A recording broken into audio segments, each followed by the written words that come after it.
Hi,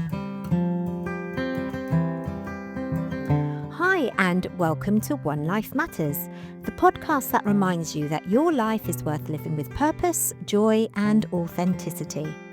I'm Trish, a counsellor and life coach, and I'll be sharing down to earth conversations, insights, and tools to help you navigate the ups and downs of life. Whether you're healing from the past, finding your confidence, or simply wanting to feel more at peace with yourself, this is your space. Because you only get one life and it truly matters. Just before we get into this episode, I just want to mention that this podcast is for general information, insight, and reflection only. It's not a substitute for personal therapy, counselling, or medical advice. Before we get started, I want you to take a second and check in with yourself. Relax your shoulders, unclench your jaw, and take a deep breath. Today, we're talking about an emotion that every single one of us has felt recently, maybe even earlier today. Whether it was someone cutting you off in traffic, a passive-aggressive email at work, or someone saying the wrong thing, we need to talk about anger. Anger gets terrible press. From the time we're kids, we're taught that anger is bad. It's destructive, it's unattractive, and it's something we're supposed to suppress, hide, or apologise for having. But over the next 20 minutes or so, I want to completely change how you view this emotion. We're going to be looking at what actually happens in your brain and body during a sudden rage spike, the 4 distinct ways anger shows up, including the subtle, hidden types. Why anger is actually an essential, protective, evolutionary tool. And most importantly, practical, science-backed strategies you can use in real time to turn down the heat before you say or do something you regret. So let's start at the very beginning. What is physically happening inside you when anger strikes? Because anger isn't just a mood, it's a full-body biological event. Imagine your brain as a house. Upstairs in the top floor, you have your prefrontal cortex. This is the smart, logical part of the brain. It manages long-term planning, impulse control, and rational thought. Downstairs, in the basement, you have the amygdala. This is your brain's smoke detector. Its only job is to ask one simple question. Am I safe right now? When someone insults you, breaches your boundaries, or cuts you off, your amygdala doesn't wait to consult the upstairs adult. It pulls the fire alarm instantly. Within milliseconds, your brain bypasses logic and initiates an adrenaline surge. Your sympathetic nervous system kicks into high gear. Your heart rate spikes and blood pressure jumps. Your pupils dilate to sharpen vision. Your muscles, especially in your shoulders, neck and hands, tense up, and blood rushes away from your stomach towards your arms and legs, preparing you to fight or flee.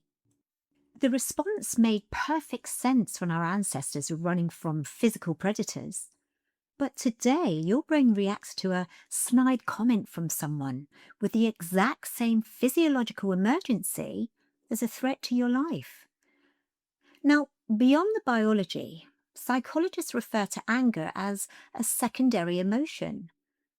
This concept completely changed how I look at my own frustration, and I think it might do the same for you too. Think of anger as an iceberg. What sits above the surface, the part everyone sees, is anger. It can be loud, defensive, and sharp. But if we look underwater and beneath the surface, underneath that anger sit the primary emotions: fear, sadness, shame, feeling unappreciated, or feeling helpless. When you snap at someone over, I don't know, a dirty dish in the sink or something, it's almost never about the dish. The dish is just the match landing on a pile of dry fuel, built up from feeling overworked, unheard, or vulnerable.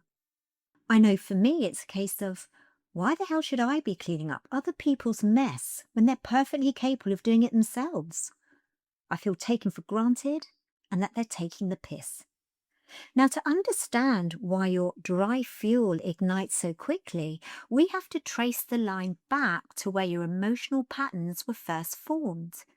And because none of us were born with an anger management manual, we learned it by watching and adapting to our childhood environments. Childhood anger can show up in so many different ways.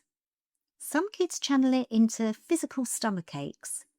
Others hide it behind humour or hyper-control. And some take it out on siblings or peers. But because we're focusing on how these patterns mature into adulthood, I want to zero in on the two primary extremes that almost always stem from those early family rules: passive anger and aggressive anger.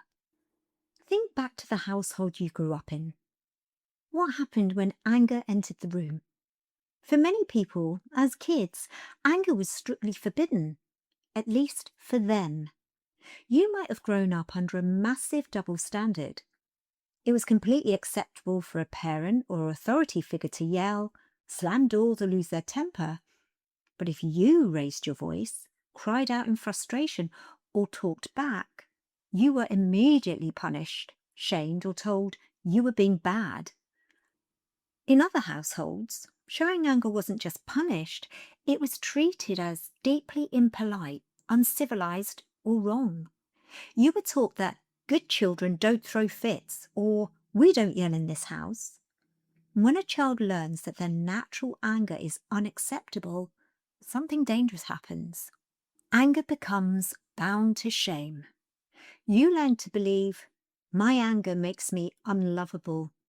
Losing my temper means I'm broken, wrong, and unacceptable. So, to survive and keep the peace, you learn to stuff it down. You become a people pleaser, a quiet internalizer, or someone who completely disconnects from their own feelings. But here's the problem with burying emotions. You bury them alive. They don't die.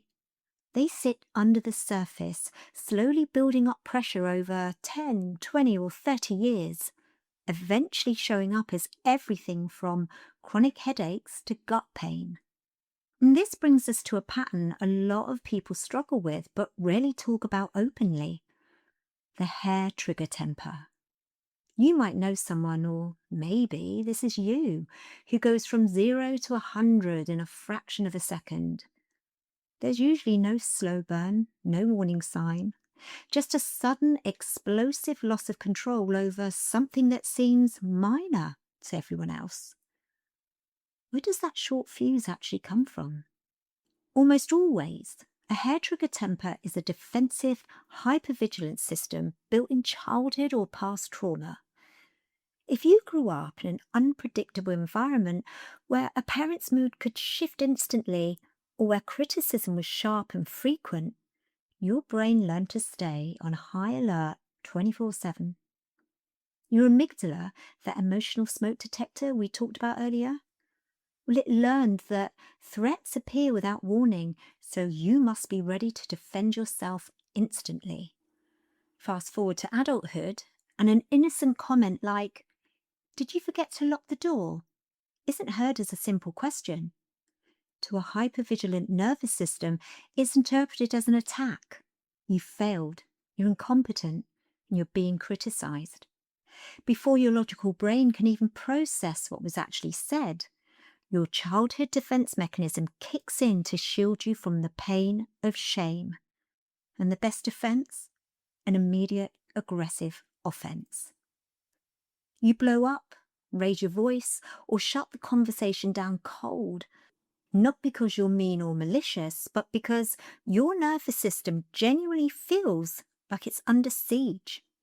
You're not reacting to the person across from you today. You're reacting to the vulnerability and threat you felt decades ago. If you catch yourself having a hair trigger reaction, ask yourself this one question in the aftermath. Am I responding to what was just said, Or am I reacting to how it made me feel about myself? Recognizing that your short fuse is actually a misdirected shield is the first step in turning down the sensitivity on that alarm. Because of these childhood rules, we develop distinct coping styles. See if you recognize your default mode in these 4 types. First up is passive anger, which we've mentioned. This is common if you grew up in an environment where conflict was dangerous or frowned upon. And instead of expressing anger, you learn to push it down. It looks like agreeing to things you hate, keeping the peace at all costs, or turning that anger inward as self-criticism and depression. But anger doesn't appear just because you swallow it. It sits inside and over time turns into deep-seated resentment.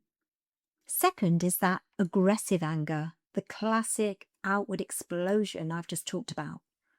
Yelling, slamming doors, name-calling, or using power and fear to dominate the room. People who lean into aggressive anger often feel a temporary sense of relief or control when they blow up, but it leaves destruction, broken trust, and guilt in its wake. Third is passive-aggressive anger, the sneaky attack. This is a combination of the first 2. You're angry, but you won't admit it directly. It's the sarcastic remark, the heavy sigh, the silent treatment, or accidentally forgetting to do something you'd promised you'd do. It's an attempt to punish the other person without taking the risk of having a direct, honest conversation or a row. Finally, we have assertive anger, healthy anger, and this is where we want to land. Assertive anger doesn't hide the emotion, nor does it use it as a weapon. It looks like saying, I feel really upset right now because our agreement was broken and I need us to figure out how to fix this together. It sets firm boundaries while keeping respect intact. Now, hearing all of that, you might think, okay, so anger is just a problem to solve. But here's the thing. Anger is actually vital to human survival and personal growth. If we didn't have anger, we would have no boundaries. Anger is your internal alarm system telling you 3 specific things. A boundary's been crossed, an injustice has occurred, and something you care about is being blocked. Think about social progress throughout history. Civil rights, labour protections, women's suffrage. None of these movements were fueled by calm indifference. They were sparked by righteous anger. Anger that said, this is wrong and it needs to change. On an individual level, anger gives you the energy to walk away from toxic situations, stand up for someone being mistreated, or finally make that scary life change you've been putting off. Anger isn't the enemy. It's information. The goal isn't to stop feeling angry. It's to learn how to listen to the message without letting the fire burn the house down. So when does anger become toxic? Well, it comes down to 4 things: frequency, duration, intensity, and how it's expressed. And if you're constantly quick to snap, stay angry for days, or express it through destruction or withdrawal, it starts doing serious damage. Damage to your relationships. Trust takes years to build and seconds to break during a single explosive rage episode. Toxic anger doesn't just poison our relationships, it quietly poisons our bodies, our minds, and our ability to experience peace and calm. When you live in a chronic state of low-grade hostility, your body is continuously bathing in cortisol and adrenaline. Studies show that this chronic anger leads to elevated risk of heart attack and high blood pressure, a weakened immune system, increased rates of insomnia, problems with digestion, muscle tension and chronic pain, headaches and migraines, higher risk of unhealthy coping behaviours such as overeating, smoking, excessive drinking, or drug use. And as for your mental health, it causes increased anxiety and chronic stress, depression or low mood, irritability and emotional exhaustion, poor concentration and brain fog, difficulty sleeping and insomnia, feelings of guilt, shame, regret, and greater risk of burnout. And toxic anger can even cause a shorter life expectancy due to the cumulative effects of chronic stress on the body and mind, and is often sustained by what psychologists call cognitive distortions. And these are mental traps like mind reading, deciding you know someone's motives. They did that on purpose just to piss me off. The should statements, expecting the world to conform to your rules. People should know how to drive properly. When we hold on to these rigid expectations, reality constantly disappoints us, keeping our internal alarm system perpetually primed to explode. So how do we fix this? How do we actually build a healthier relationship with anger? While there's no single quick fix, but tons of different ways of coping, I want to offer a couple of actionable strategies you can start using right now. I split these into two categories: in the moment circuit breakers and long-term habits. Let's take a look at a few in the moment circuit breakers. There's something called the 90-second rule by neuroscientist Dr. Jill Bolte Taylor, who discovered that the chemical surge of an emotional response only lasts about 90 seconds in the body.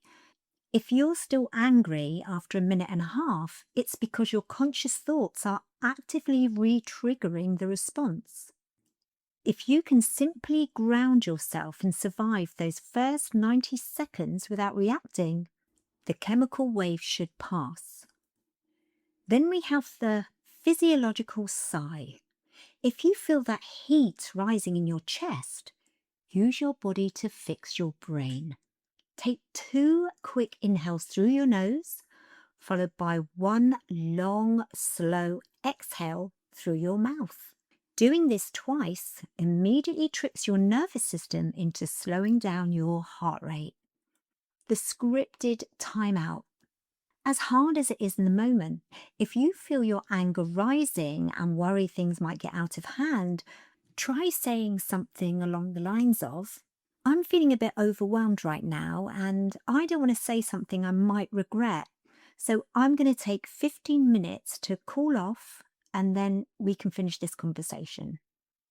And fourthly, when it comes to road rage, which, let's be honest, we've all experienced at one time or another, I often tell my clients to try a quick mental reframe. Imagine the person who just cut you off is having a genuine emergency and trying to get to a hospital. That shift in perspective can take you from blind rage to compassion in about 2 seconds. And look, if compassion doesn't work, just picture them sitting on the loo. That usually does the trick for me. And when it comes to long-term habits, uncover the iceberg. When you cool down, ask yourself, what was I actually feeling under that anger? Was I scared? Was I embarrassed? And challenge your initial story. Instead of, "They did this on purpose just to piss me off and wind me up," try asking, what else could be true here? Could they just be having a really bad day? Anger isn't something to be ashamed of. It's a natural, healthy warning light on your emotional dashboard.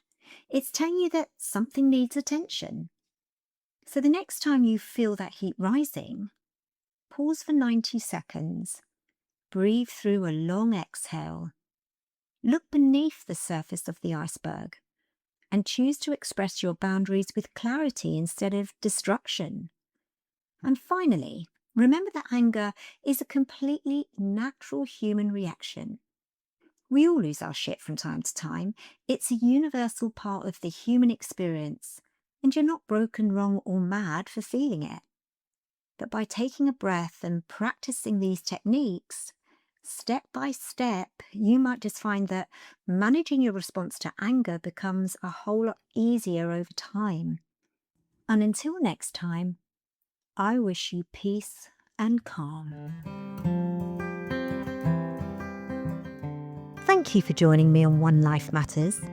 If today's episode spoke to you, I'd love you to subscribe and maybe share it with someone who might need it too. And remember, you only get one life, so make it one that truly matters. Until next time, take care of yourself.